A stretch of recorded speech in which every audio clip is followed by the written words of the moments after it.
This video is going to be about the Olight Warrior 3.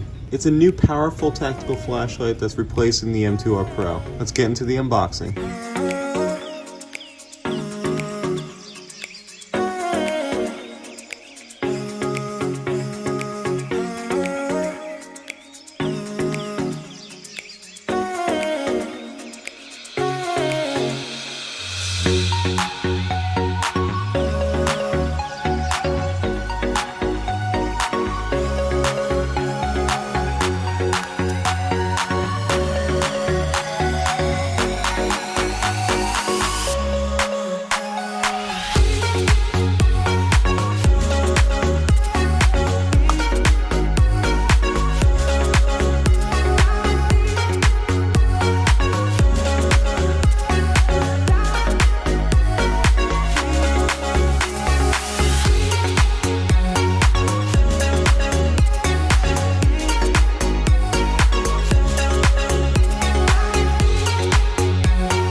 Before we get into the review, we gotta mention Olight's flash sale. Now this runs the 28th through the 29th, and you can get the new Warrior 3 for 30% off. Now during the flash sale, you guys can also get this light completely free. It's not this exact version, it's the OD green version instead, which I actually prefer. It's the i3E. It's a 90 lumen little keychain flashlight for EDC. To get this for free, all you have to do is just sign in or make an account on the Olight store, and then it'll automatically be added into your account. Then you can go ahead and keep on shopping, or you can just check out then and there. And during the flash sale, they also have this i3T pink camo limited edition for sale. And the reason for the color is because on this pocket clip you can see, it supports breast cancer awareness. So all the proceeds from this light are gonna go support breast cancer research. I think that's really cool that they're doing this, and I fully support it. And even if you miss the flash sale, you can still get 10% off anything on the Olight web store, excluding the X9R, just by using the coupon code APARMS. Link in the description. Now let's get into the review. First, we're gonna take the flashlight out of the included holster, and there it is, the new Warrior 3. And this light is going to replace the old M2R Pro Warrior. It looks similar, but there's a few really big changes. On the left we have the new Warrior 3, and on the right the old M2R Pro Warrior. And the first big change you can see is the activation button. On the new one, it's got the Seeker style push button, so it's got the indicator LEDs alongside of it. The right side shows you the battery level, and the left side shows you what mode you're in, compared to the old button, which just had a single little indicator there for battery level. The next big change is they've added a way to lock on a remote pressure switch. More on that later. Now this light is IPX8 water resistant. It's got a drop test of 1.5 meters, weighs just over 6 ounces, and is completely made of aluminum. Up front you have your strike bezel, and beneath that is the lens. Now this has the new cool white LED, so it's going to be a little bit colder than the old M2R Pro, but this should give you better visibility. This light has 6 modes. So starting from the least, you have your moonlight mode. That's going to be 1 lumen. To access it, you hold down the toggle button until the light comes on. And on that mode, it's going to give you 55 days of runtime. That is a crazy amount of time. To change the modes, you just hold the button until the mode changes. Next up is low mode. It's 15 lumens and it gives you 130 hours of runtime. Then you have medium mode. It's 200 lumens with 13 hours of runtime. Next up is high mode. It gives you 800 lumens. And on the high mode, it gives you 166 minutes of runtime. And then you double tap the switch to bring it into turbo mode. And that's the full 2300 lumen mode. And on turbo mode, it'll run at 2.5 minutes at the full 2300 lumens. And then after that, it'll step down to the 800 lumen mode and run at 160 minutes. And then it'll step down again after 160 minutes to a 250 lumen mode, and that'll run for an additional 39 minutes. And you can also enter strobe mode by triple tapping the switch. This light also has a maximum throw of 300 meters. And even though this light runs much brighter, it's 2300 lumens compared to 1800 lumens on the old version, it'll still run cooler. And on the back you find the tail switch. This is a 2-position tail switch, and you can also reprogram this from tactical mode to regular mode. In regular mode, you light press it to get to the medium 200 lumen mode, and you full press it to get into turbo mode, and releasing it turns it off. You can also tap it, and it'll go into constant on. To go into tactical mode on the tail switch, hold it down fully and press the side switch. It'll strobe to indicate that you changed it over. Now a light press will put you into turbo mode, and a hard press will put you into strobe mode. change it back over, it's just the reverse process. So it's really simple operation from the two switches, and it gives you a lot of features. Into the body, underneath the switch, you have a nice grip texture here.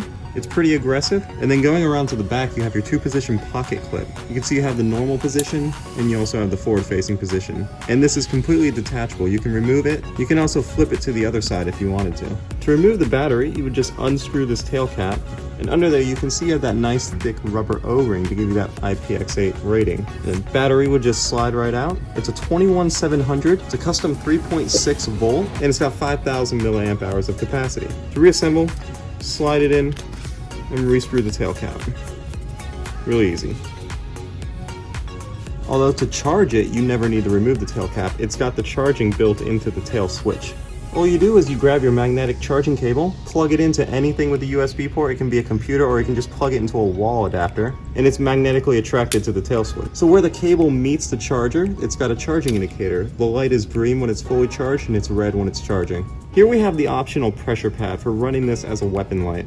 Going back to the tail cap, has that groove here for locking. How it works is it's magnetic, automatically attaches on the light, and then you push it in and that locks it in. So now you cannot pull this off. That is a really nice feature if you're going to run this as a weapon light. Over on the switch, it is labeled high and low. The large button obviously gives you the high mode, which is the 2300 lumen turbo mode. Holding it gives you momentary on, and you can tap it for constant.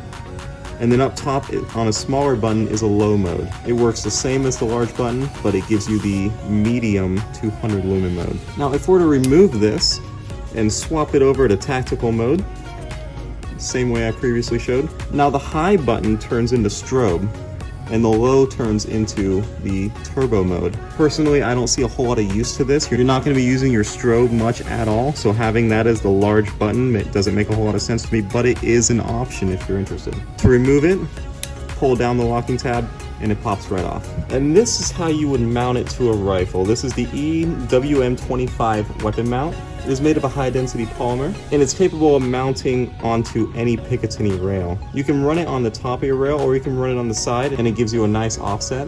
And to use it, you would pull this out, it's spring-loaded, and you just unscrew it, and that gives you clearance to slide in the flashlight. And obviously, you have to remove the pocket clip to do that. And then all you do is pull it out and tighten it back up. And these grooves up here keep it tight and locked in. Let's go ahead and get this light out at nighttime and see how it does. All right, we're gonna start out with moonlight mode, right?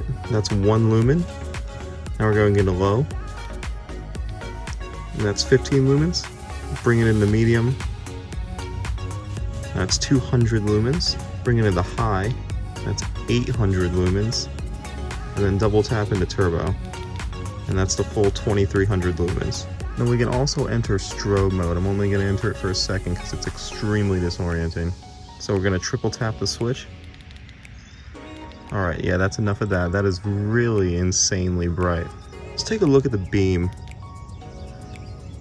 Here you can see that you have a really nice tight hotspot, and around it is a nice even spill.